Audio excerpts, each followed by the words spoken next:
Amigos, mais um Abic Mercado, vamos conversar um pouquinho sobre a semana, vamos falar da semana vindoura, numa sexta-feira 13. Olha o gato preto, olha as escadas, para a gente não correr mais risco de tomar mais susto do que já tomamos nesse ano de 2020, que, como eu sempre brinco com os amigos, não foi um ano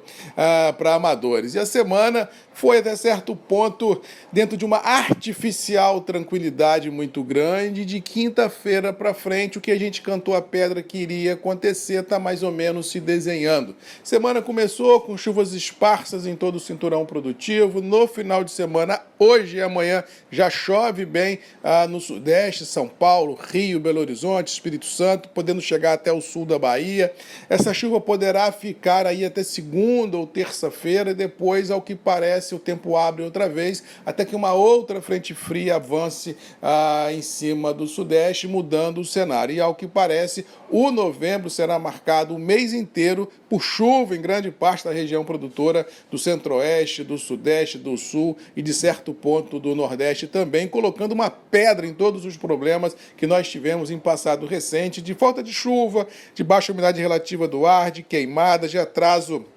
de plantios de algumas commodities, de ansiedade muito grande com relação à florada do café, ou seja, isso ficou até certo ponto no passado. Mas diga-se de passagem que a chuva que cai agora em novembro não foi capaz de reverter os estragos causados nas floradas de café em algumas regiões produtoras de Minas Gerais. Ou seja, ano que vem, que nós já teríamos, pela própria bianualidade das lavouras, uma safra menor, com esse problema climático podemos potencializar essa quebra e deixar aí o mercado meio de cabelo em pé. Mas, por enquanto, o mercado ainda administra a chuva, administra o desenrolar do desenvolvimento das lavouras e começa a fazer conta olhando 2021. Com relação aos mercados, tivemos uma semana de dólar muito volátil. Logo no início da semana, o mercado veio buscar 5,23, 5,24, 5,25, vindo de quase 5,80, em função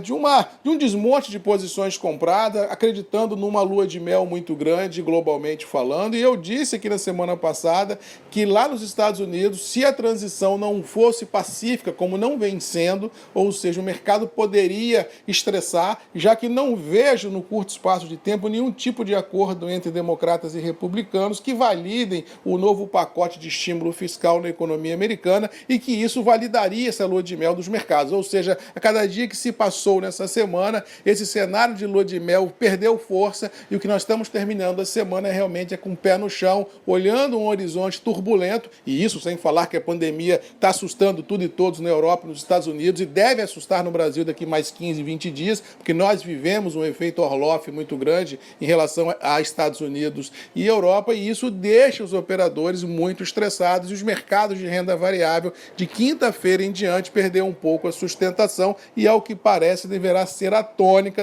dos próximos dias, inclusive na semana que vem, já que não vejo solução rápida para os problemas das eleições americanas e pela transição, e não vejo solução rápida para a pandemia na Europa e nos Estados Unidos, e assim a economia não terá força nas próprias pernas para ajudar a todos os governos, globalmente falando, a tapar os buracos fiscais que foram criados para poder fazer estímulos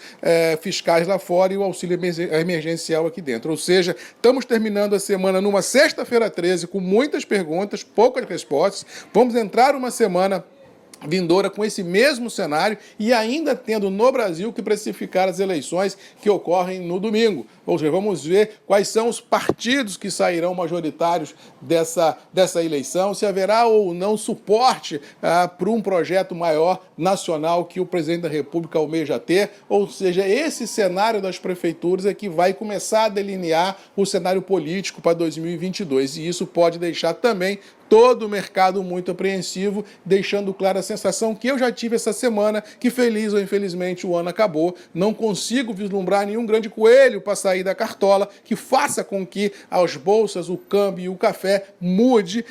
ou faça uma ruptura muito grande do atual intervalo mercadológico. E nós vamos ver daqui para frente, são estreitas margens, ajustes finos de posição, no caso específico do café, fraca liquidez no interior, ou seja, vale aquela máxima que eu venho falando aqui para vocês industriais. Nesse momento, Antes de pensar em preço, pense em abastecimento. Ou seja, vamos travar alguma coisa, se porventura ele for interessante. O dezembrão, janeiro, fevereiro, já que a entre safra vai ser duríssima e isso vai fazer com que você tenha um sono mais tranquilo na hora de cair na cama, que pelo menos o abastecimento está garantido. O preço é aquela história, cada dia é um dia, cada dia é um nível e vamos ajustando o fio na operação. Agora, abastecimento é primordial porque as indústrias não podem parar, o consumidor não pode ficar sem café. E ao que parece, se essa queda de braço mercadológica prevalecer, o mercado interno ficará aí muito estressado e com pouca liquidez. No mais, vamos ficando por aqui, desejando a todos aí uma boa sexta-feira 13, como diz o outro, um bom final de semana, que as eleições transcorram de forma pacífica e ordeira nesse Brasil